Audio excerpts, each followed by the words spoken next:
I imagine that was not the prettiest thing to watch back on film. No, it wasn't. They were pretty good.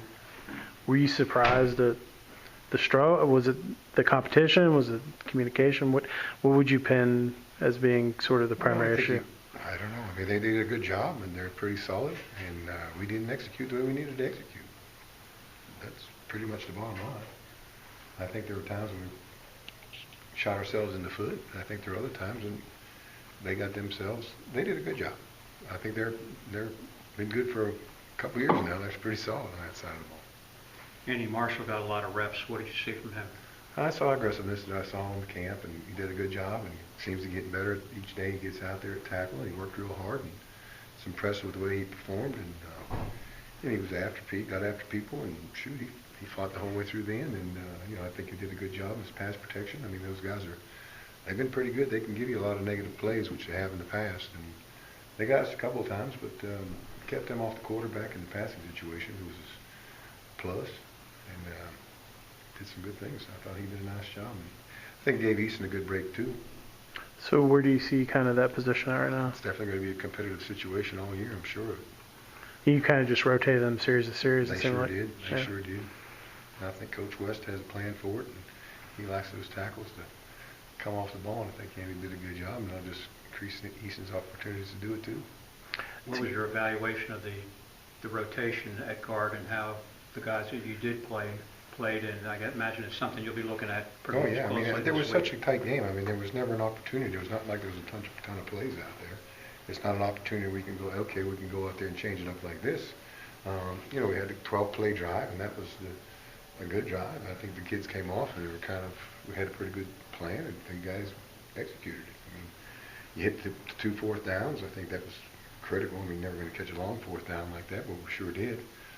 But things come back your way. I mean, we never got them last year, and all of a sudden I got it this year.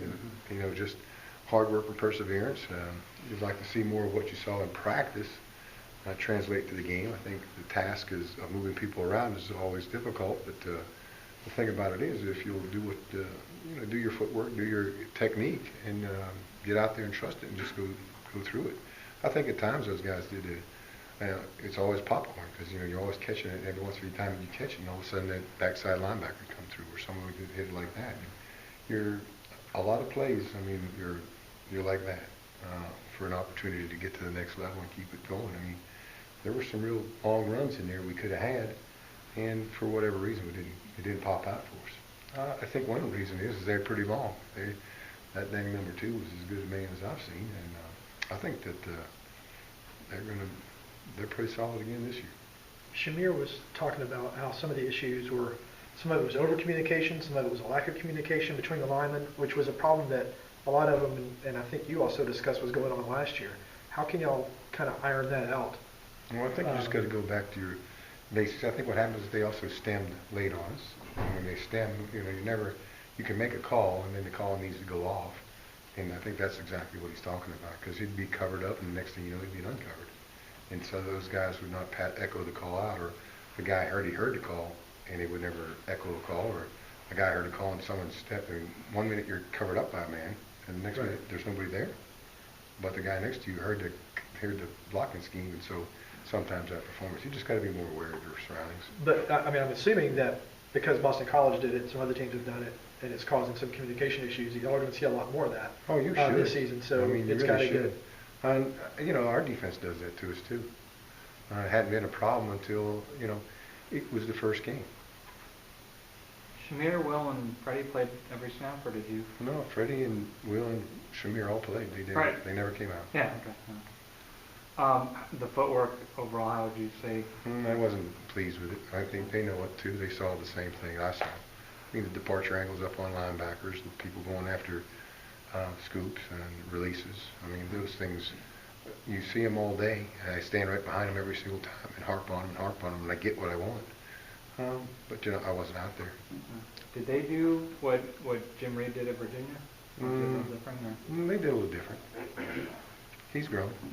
It seems like, I don't know what other word other than discombobulated. I mean, that just was the way it looked at times. Like, it looked like they were rusty. That did look like that to me too. Yeah. And Is there anything, is it jet lag? Is it the being over there? I mean, Jet lag, I mean, shoot, you fit up all the, all the pass protections, everybody's fit up, I mean, shoot.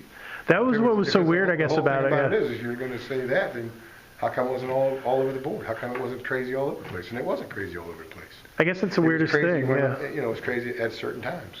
It was the weirdest part about it. The pass pro was very good. It's when he was in the pocket. We rolled out, it was a little more of a mess, but in the pocket, it was as good as it's probably been here. Is there anything you put your finger on why that was working and not the run stuff? Evidently, well, no, I think what happens is the linebackers are pretty good linebackers. They could run. They got over blocks. And I think that's what happens more than anything. Maybe they're just a little not, hesitant coming out and go get that guy. Or when you do hit him, you just keep, that guy kept on going. We didn't finish it. You might hit a man. I think you got the man, but it's not a plus until that guy goes on the ground. Coach, now that you're back and you have the win, would you want to open up the season overseas against a conference opponent for the first game again? I'm sure both of us, yeah, if the results were the same. If you can win, yeah. Yeah, a win's a win. I'd go anywhere for a win. Did it feel like a win? Does it feel like a win? Wins are hard to get. I think you have to enjoy all wins. You just don't go all of a sudden say, hey, it's going to be a win. There are no easy wins. Everybody goes out there with a plan. I mean, if there was, if you say, okay, I'm going to lose this week, well then, shoot, practice for the following week. I practice for this week. I guess, after reviewing I mean, the that's film and all the crazy. mistakes, No. and Coach Yeah. Johnson obviously not very happy with any part of the game. I was wondering if it felt like a win after you watched the film, or did it just feel I like... think it felt, in the bottom line, it is a win. I mean, that's the bottom line. I mean, you're not happy with the process and how I got to it, but that doesn't mean that takes away, doesn't mean that it's any less of a win. I mean, this is hard. Right. I mean, it's an ACC. I mean, it's an ACC win. Mm-hmm. I mean, they don't hand those out or say, okay, hey, I guarantee you, as Boston College, you'd take it. Anything else for Coach Sewak? When's the last time you saw a team stack their linebackers in the middle like they did? Is that We've had it more than one occasion. We've been at it since 1985, 31 years. right? I've seen it a bunch of times. It's not been a big factor. Is there anything it seemed like that was enabling Strahan to It maybe... wasn't all that exotic. It's not that exotic. I'm sure we'll get to see it again a couple times. But then I think they'll find out that that's not the way to play it either. Right. It helps to have Strahan. It being doesn't, there. it doesn't help them much when you get, at least you know where they're all at. And if they're coming inside out, Right. you just got to pin them.